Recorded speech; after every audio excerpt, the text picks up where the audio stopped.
नौबेटले से आया प्रतिनिधिमंडल ने सीएम योगी से मुलाकात की। सीएम योगी के सामने भारतीय भजन गाए। राजस्थान के सीएम भजनलाल शर्मा पहुंचे महाकुंभ नगर। त्रिवेणी संगम घाट पर लगाई आस्था की डुबकी। मिर्जापुर में 29,083 लाभार्थियों को मिली घरौनी। मंडलायुक्त ने घरौनी को बताया विकास का मार्ग। सीतापुर में स्वामित्व योजना में घरौनियों का वितरण। कार्यक्रम में नहीं पहुंचे मुख्यमंत्री ब्रजेश पाठक। नगर विकास मंत्री की उपस्थिति में वितरित हुए कार्य। नमस्कार, स्वागत है आप सभी का। देख रहे हैं आप आज की खबर में गौरी आपके साथ। महाकुंभ मेले के लिए चल रहे समारोह और विदेशों से आए लोगों के आगमन के बीच उत्तर प्रदेश के मुख्यमंत्री योगी आदित्यनाथ ने इटली से आए प्रतिनिधिमंडल से मुलाकात की। इस दौरान प्रयागराज महाकुंभ से लौटी महिलाओं ने मुख्यमंत्री के सामने रामायण, शिवतांडव और कई भजनों का पाठ किया और अपना अनुभव साझा किया। इसके बाद सीएम ने इस भजन पाठ और सांस्कृतिक कार्यक्रम की सराहना की। राजस्थान सीएम भजनलाल शर्मा शनिवार रात महाकुंभ मेले में पहुंचे और सुबह बोट से त्रिवेणी संगम का अवलोकन किया। उन्होंने त्रिवेणी संगम घाट पर पावन डुबकी लगाने के बाद मां गंगे की पूजा अर्चना कर भगवान महादेव का दूध और गंगा जल से अभिषेक भी किया। सीएम शर्मा ने मां गंगा की आरती की और बड़े हनुमान जी के दर्शन भी किए। उन्होंने महाकुंभ के महाआयोजन को लेकर यूपी के मुख्यमंत्री योगी आदित्यनाथ की मुक्त कंठ से प्रशंसा की और उन्हें इस आयोजन के कुशल संचालन के लिए बधाई दी। पीएम मोदी के वर्चुअल कार्यक्रम के तहत मिर्जापुर में 771 गांवों के 29,083 लाभार्थियों को घरौनी वितरित की गई। मंडलायुक्त ने घरौनी को स्वामित्व और विकास का मार्ग बताया। जिलाधिकारी ने इसे ग्रामीण विवादों से मुक्ति का समाधान कहा। विधायक रत्नाकर मिश्रा ने इसे गरीबों और किसानों के हित में ऐतिहासिक कदम बताया। मौके पर अध्यक्ष जिला पंचायत राजू कनौजिया, विधायक छानबे रिंकी कोल, जिलाध्यक्ष अपना दल एस इंजीनियर राम लौटन बिंद, चेयरमैन सहकारिता जगदीश सिंह पटेल सहित तमाम अधिकारी मौजूद रहे। आप सभी जानते हैं कि ग्रामीण क्षेत्रों में जो आबादी की जमीन होती थी उसके स्वामित्व को लेकर ग्रामवासियों के पास कोई कागज नहीं होते थे, जिससे विभिन्न प्रकार की समस्याएं होती थी। इसी को लेकर भारत सरकार की स्वामित्व योजना के तहत माननीय प्रधानमंत्री महोदय व माननीय मुख्यमंत्री महोदय के द्वारा आज पूरे देश में घरौनी का वितरण किया गया है और उसी क्रम में मिर्जापुर जनपद में 771 राजस्व गाँवों में लगभग 30,000 घरौनियों का वितरण किया गया है और ये कार्यक्रम हमारे सभी ब्लॉक्स पर, सभी तहसील में और जनपद स्तर पर ये माननीय मोदी जी द्वारा, आप सब जानते हैं देश के अंदर अधिकांश विवाद मेलों का होता है, पटदारी का होता है। उस पटदारी 80 से 90% विवाद इसी का होता है प्रॉपर्टी को लेकर।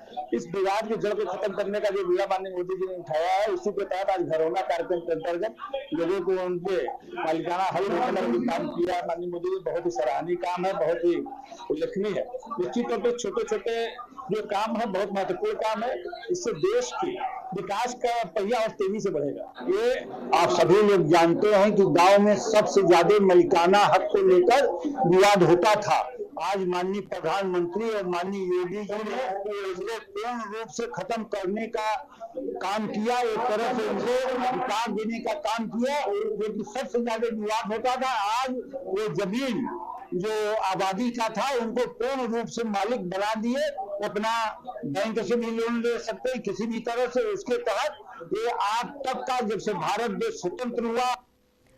पीएम मोदी के वर्चुअल कार्यक्रम के तहत सीतापुर के खैराबाद स्थित भूमिजा बहुउद्देशीय हॉल में घरौनी वितरण हुआ। बता दें, कार्यक्रम में कारागार मंत्री सुरेश राही और नगर विकास राज्य मंत्री राकेश राठौर ने योजना के लाभ गिनाते हुए इसे ग्रामीण विकास का बड़ा कदम बताया। जिलाधिकारी ने बताया कि तहसील, ब्लॉक और ग्राम पंचायत स्तर पर भी घरौनी वितरित की गई।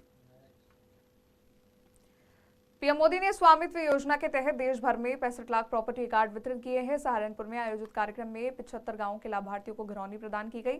अधिकारियों ने बताया शेष गांव में भी 1 सप्ताह के भीतर वितरण पूरा होगा।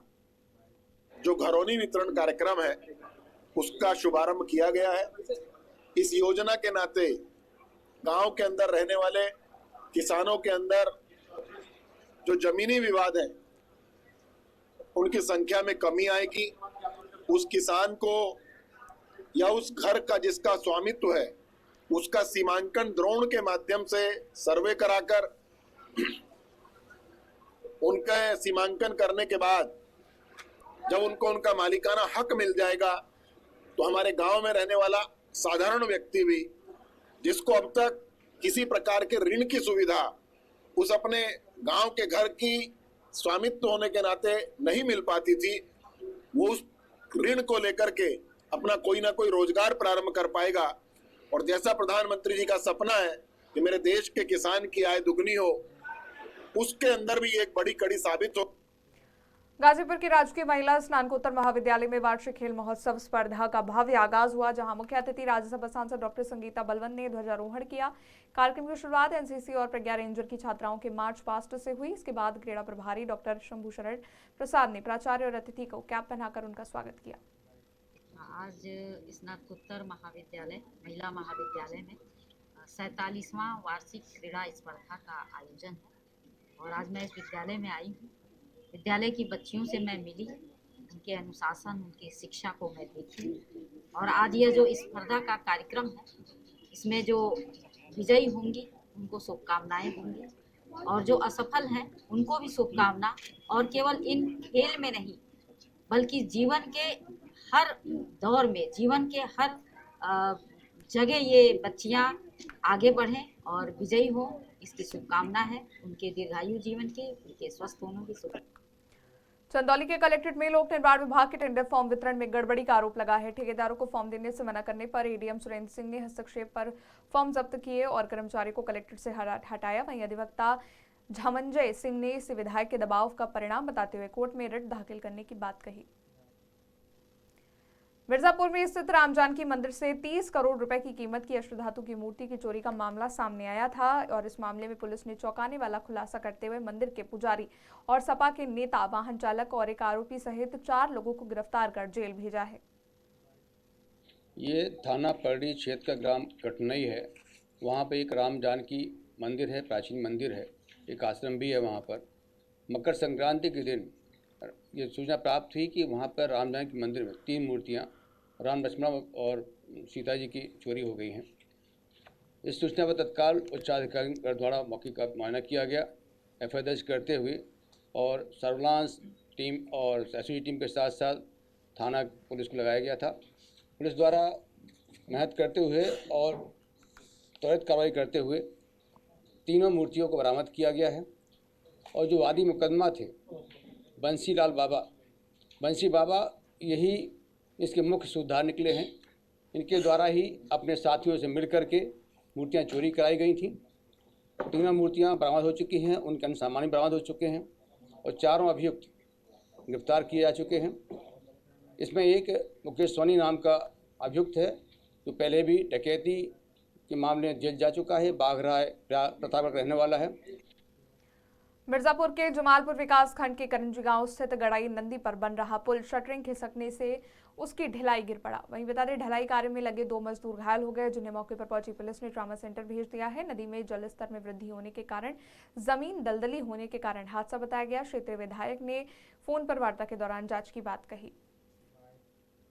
गड़ाई नदी पर हमने एक पुल स्वीकृत कराया था जो करजी गांव और जमालपुर को जोड़ता है। वहाँ लगभग 25 किलोमीटर एरिया में ऐसा पुल उस गड़ाई नदी पर नहीं था। लोग घूम करके जमालपुर ब्लॉक जाते थे और जमालपुर ब्लॉक में ही था। बहुत दिनों से मांग थी, हमने 2 साल पहले इस पुल को स्वीकृत कराया था। पुल बन रही थी, उसमें शायद जो सुने बाद में ठेकेदार भी चेंज हो गया। अभी कैसे लोग लापरवाही की कि कल रात में ढलैया कर रहे थे तो ढलैया सेटरिंग गिरा, पूरा पुल भरभरा करके गिर गया। हमें जानकारी रात में ही हुई। हमने अधिकारियों को सख्त निर्देश दिया और उसमें जांच करा करके पूरी कार्रवाई जो भी हो सकेगा, जो लापरवाह व्यक्ति है, चाहे ठेकेदार हो, चाहे अधिकारी हो, चाहे और कोई हो, उसके खिलाफ कार्रवाई होगी। और गड़ाई नदी पर हमने एक पुल स्वीकृत जमालपुर क्षेत्र के करजी ग्राम पंचायत में गड़ाई नदी पर एक लघु पुल का निर्माण प्रांतीय PWD CD2 द्वारा किया जा रहा है और उसमें 2 स्लैब का कास्टिंग हो चुका था। तीसरे स्लैब की कास्टिंग के लिए शटरिंग लगाई गई थी। उक्त शटरिंग पुल में लगा दी गई और उसके बाद फिर मजदूर वहां पर खाना खा रहे थे, परंतु नदी में बहाव अचानक तेज होने के कारण वो शटरिंग गिर गई, जिसमें 2 मजदूर को माइनर इंजरी आई है। उनका इलाज तत्काल करा दिया गया है और अभी उनकी हालत ठीक है। साथ ही इसमें एक जिलाधिकारी महोदय द्वारा एक समिति का गठन किया गया है, जिसमें अधीक्षण अभियंता PWD हैं, एक्सचेंज RED हैं, DDO हैं और एक्सचेंज सेतु निगम है। तत्काल उनको जांच कर रिपोर्ट देने के लिए कहा गया है। जैसे ही रिपोर्ट उसमें आएगी तत्काल नियमानुसार आवश्यक। इसमें लोग जो कि PCC नहीं किए हैं ज़मीन का और उसके बाद जो कि पाइप हल्का वाला पाइप लगाए हैं अब पाइप से जो है कि इतना बड़े लोड नहीं ले रहा है, इसलिए ये लोग जो है कि उसी पर ढलैया कर रहे हैं। ज़बरदस्ती गांव वाले मना किए, लेकिन फिर भी लोग नहीं माने और उसी पर लोड देते हुए ये लोग ढाल रहे हैं। फिर ढलैया वाले लेबर भी मना किए शाम रात में, लेकिन फिर भी जेई और जो है कि उसके कर्मचारी को बोले नहीं सही है, इसको ढालिए। इसमें लोग जो है कि पेशीसी नहीं किए हैं ज़मीन का। खबर रामपुर से है, जहां अवैध पट्टों की जांच के बाद 12 एकड़ जमीन पर नगर पंचायत का कब्जा कर लिया गया है। दोषी लेखपाल ने को सस्पेंड कर दिया गया है और तत्कालीन एसडीएम पर भी कार्रवाई की तैयारी है। वहीं दड़ियाल नगर पंचायत की यह जमीन नियम विरुद्ध किसानों को आवंटित की गई थी, जिसे अब कब्जा मुक्त कराकर प्रशासन के हवाले किया गया। देखिए, ये नगर पंचायत दड़ियाल है, तहसील टांडा के अंदर आती है। इसका जो नोटिफिकेशन हुआ था, तो जब भी किसी नगर पंचायत या नगर पालिका का नोटिफिकेशन होता है बनने का, तो उसके बाद ग्राम पंचायत के जो अधिकार हैं वो सीज हो जाते हैं। उनका कोई अधिकार नहीं रह जाता कि किसी भी प्रकार के वो पट्टे करें। लेकिन इस नगर पंचायत दड़ियाल में वहाँ की जो ग्राम पंचायत है उसने लगभग नोटिफिकेशन के बाद 12 एकड़ के पट्टे कर दिए गए थे और जो पत्रावली भी पूर्ण नहीं है उस पर हम लोगों ने संज्ञान लेते हुए इनको खारिज कराया और उस जमीन पर तहसील टांडा के द्वारा कब्जा लिया गया है। नगर पंचायत दड़ियाल को उसको सौंपा गया है।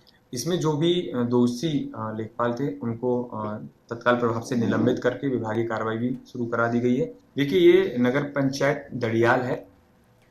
प्रदेश में कई लुटेरी दुल्हनों के मामले सामने आते रहते हैं। एक बार फिर एक लुटेरी दुल्हन सामने आई है। मामला बदायूं जिले का है। यहाँ एक महिला ने युवक को अपने प्रेम जाल में फंसाया। फिर मंदिर में जाकर शादी करने के बाद जब दुल्हन घर पहुंची तो रात में उसने अपने पति से 1.5 लाख रुपए जेवरात लिए और फरार हो गई। फिलहाल पुलिस ने महिला को गिरफ्तार कर पूरे मामले की जाँच शुरू कर दी है। था मेरे घर पर और उस लड़की को लेकर फरार हो रही थी, तो मेरे घर वालों ने उसे औरत को पकड़ लिया, लड़की काट दी। एक बाइक सवार लेकर भाग गया। हमारे जेवरात थे और 1.5 लाख रुपए शादी में दिए थे पटना मंदिर से। बरेली में एक यूट्यूब चैनल वाले पत्रकार पर 2 बदमाशों ने ढाबा बोल दिया और पत्रकार को बुरी तरह पीट दिया। यही नहीं, पीड़ित के मुताबिक हमलावरों ने सपा और भाजपा नेताओं का नाम लेकर पीड़ित को जान से मारने की धमकी दी। हालांकि पुलिस ने मामला दर्ज कर जांच शुरू कर दी है। मामला कुछ नहीं था, 2 दिन से गाली दे रहा, तो क्या दे रहा, तुझे जान को मार दूंगा। ये कोई चैनल टूट रहा, भाई को पहले धमकी दी, मैं बात करता हूँ और इन्हें वो कर दिया। लड़के लेकर आया, कह रहा मैं तुझे मिलना, तुझे गोली से मार रहा। कह रहे कितना भी कोई पत्रकार क्यों ना, मैं पत्रकारों को गोली मार दूंगा। और कह रहे यदि तुमने किसी के विरोध पर खबर लगाई तो मैं गोली मार दूंगा। हरदोई में एक किशोरी प्रेम प्रसंग के चलते गर्भवती हो गई, जिसके बाद उसके प्रेमी ने उसको दवा खिला दी, जिससे किशोरी की हालत बिगड़ गई और उसकी मौत हो गई।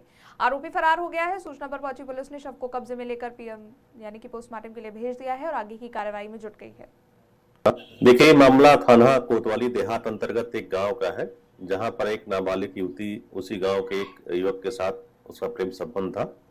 इसी दौरान वह प्रेग्नेंट हो गई और उसी युवक द्वारा उसको दवा दी गई और उससे खाने से उसकी तबीयत बिगड़ गई और उसकी आज मृत्यु हो गई।